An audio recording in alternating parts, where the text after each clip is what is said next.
je vous ai toujours dit, je ne trahirai jamais les Camerounais. Jamais. Et je vous dis, et je peux vous dire, et je le répète, vous pouvez compter sur moi. J'espère seulement que je peux compter sur vous, mais vous pouvez compter sur moi. Hello mes privilégiés, j'espère que vous allez bien. Moi ça va super bien ce matin. Et ce matin particulièrement, j'ai une prière à faire à l'endroit du professeur Maurice Kamto. À lui, je souhaite une santé de fer. Et oui, une santé de fer, parce que tout n'est possible que si on est en santé. Et parlant de santé, il s'est entretenu avec le personnel de santé. Il a développé son programme côté santé. Je vous laisse écouter et on revient juste après. Mais avant, permettez-moi de vous mettre, comme à l'accoutumée, le générique.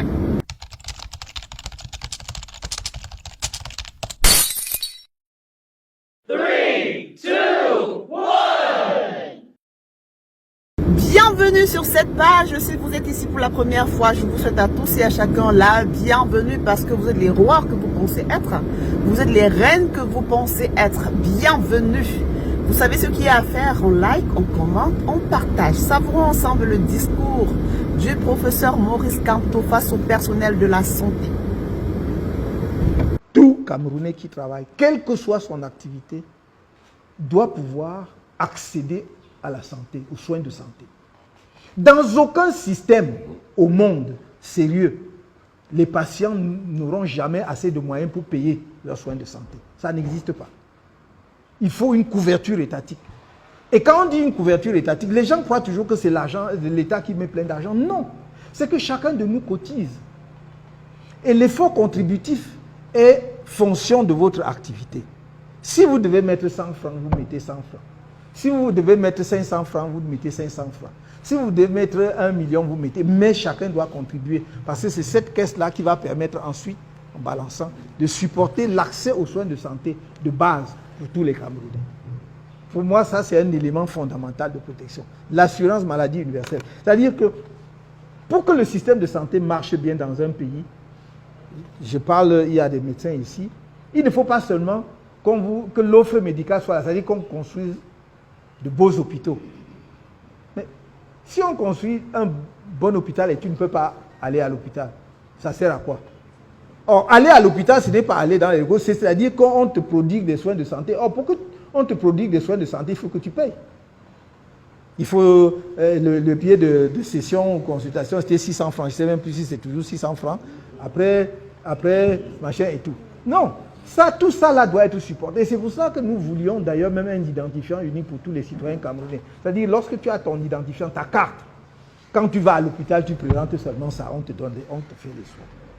Maintenant, lorsque nous avons toujours dit, lorsque effectivement il s'agit, par exemple, des problèmes de santé, beaucoup plus compliqués, évidemment, l'assurance maladie universelle ne peut pas prendre cela en charge pour tout le monde parce que sinon la caisse va bugger, comme on dit, il n'y aura pas assez d'argent pour tout le monde.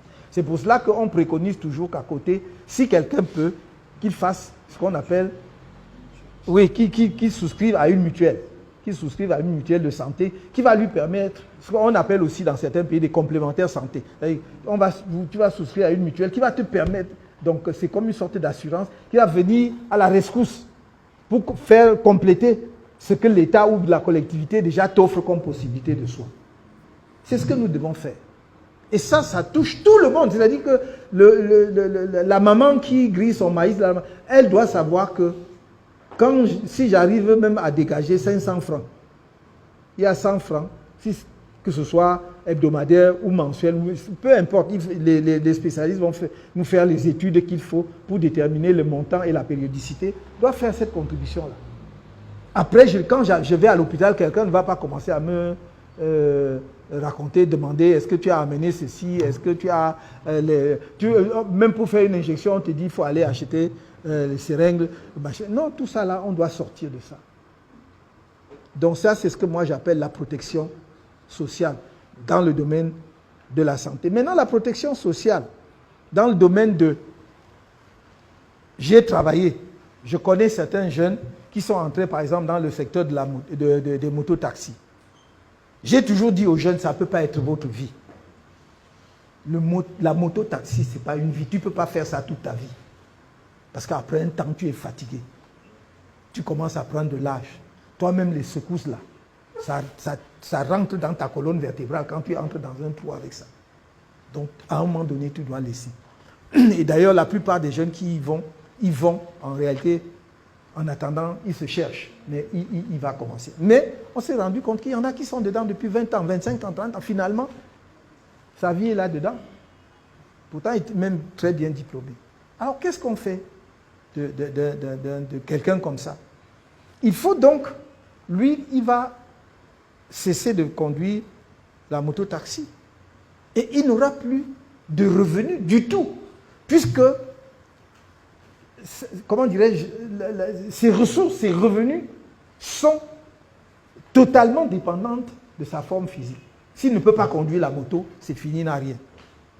Et ça, c'est grave. Donc, si nous voulons assurer une protection minimum à ces personnes-là, il faut qu'elles contribuent pendant qu'elles sont encore en activité et en bonne forme. Dans les pays développés, on dit c'est quand vous êtes jeune là qu'il faut préparer la vieillesse par la contribution justement à la caisse. Bon, ici on appelle des caisses de sécurité sociale. Ici chez nous on appelle CNPS et tout, c'est la même chose. Donc, il faut. Et les gens croient, c'est parce qu'on n'explique pas suffisamment aux gens. Parce que quand on dit tu mets 1000 francs, tu crois oh mon argent machin, mais c'est ton argent, c'est pas l'argent de quelqu'un. Ça ne disparaît pas, c'est ton argent. Tu dois avoir un carnet ou quelque chose dans lequel c'est marqué. Et le jour où tu as besoin de cela, personne ne doit, comment dirais-je, lui signer, mettre le moindre retard avant de te le payer. Mais à ce moment-là, même si ce n'est pas des sommes folles, tu sais que je peux compter au moins sur 50 000 francs chaque mois. Alors que si tu n'avais pas fait cet effort contributif au départ, tu n'aurais rien. Tu serais à la maison tombé, paralysé, tu attends si un enfant peut venir ou machin. Alors tu as au moins tes 50 ou 100 000 francs. Tu peux avoir ça et avant de commencer à chercher si tu trouves autre chose, mais tu es au moins assuré de cela. Et je pense que nous devons y réfléchir aussi pour le secteur d'activité en question. C'est-à-dire pour la micro-entreprise non enregistrée ou non identifiée. Je voudrais juste, pour terminer, dire que sachez que vous êtes vraiment au cœur de nos préoccupations. Et non pas simplement par humanisme, mais parce que vous, comme je l'ai dit tout à l'heure, vous représentez un pan important de l'économie camerounaise. La question doit être toujours comment créer le meilleur environnement pour que vous exerciez vos activités et puisse vous en sortir. Et puisse prendre en charge vos familles correctement, dignement. Dignement. La dignité est importante. La question de dignité est extrêmement importante. Je disais un jour, lors d'une campagne, je disais aux citoyens camerounais, aux électeurs, je disais, mais pensez à votre dignité. Il faut pas, moi, j'arrivais, on me demandait, oh, on veut une bière. J'ai dit non, est-ce que vous avez vu un camion de brasserie ou des choses derrière moi? Je n'ai pas, je ne marche pas avec ça. Moi, je suis en train de venir pour qu'ensemble, pour vous montrer comment ensemble on peut vous améliorer, que lorsque vous aurez envie de boire votre bière, vous l'achetiez et vous la buviez dignement, fièrement. Et que ce ne soit pas une bière qu'on vous donne qui... Oui. Et voilà. Et que ce ne soit pas une bière qu'on vient vous jeter comme ça qui détermine votre décision. Soyez dignes. Vous êtes des citoyens camerounais. Et c'est ce que je voudrais que l'on fasse ensemble demain.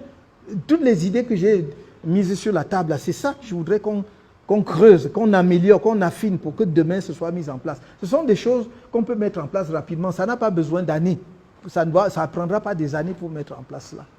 Et je crois que les gens pourront voir les transformations eux-mêmes. Au bout de 12 mois, au bout de 18 mois, ils verront qu'on est vraiment en train de sortir d'une période ou d'une époque pour entrer dans une autre. Je terminerai donc en disant que je vous ai toujours dit, je ne trahirai jamais les Camerounais. Jamais. Et je peux vous dire, et je le répète, vous pouvez compter sur moi. J'espère seulement que je peux compter sur vous, mais vous pouvez compter sur moi. Je n'ai pas d'autre agenda. Et en toute humilité, la seule chose que je demande au bon Dieu, c'est de me mettre au service de mon pays pendant quelques années avant de quitter cette terre. Je n'ai pas d'autre. J'en ai pas d'autre. C'est tout. Alors, parvenu au terme de notre podcast, je crois que tout est clair, non? Chacun doit vendre son candidat. Chacun doit faire la promotion de son candidat. Et mon candidat, vous le connaissez tous, c'est le professeur Maurice Kamto. On parle de santé. Tout n'est possible que si on est en santé. Donc, on devrait y accorder beaucoup d'importance. Merci à tous et à chacun d'avoir regardé la vidéo. Vous savez ce qu'il y a à faire. On like, on commente et on partage. Surtout, abonnez-vous. Je vous passe quelqu'un. Regardez qui est là. Bongo, c'est hi. Bongo, tu aimes les choses. Ouais, ta ceinture sécurité. Tu mets pas la ceinture. Qu'est-ce que je vais te faire? Merci à vous. Bisous. Mouais.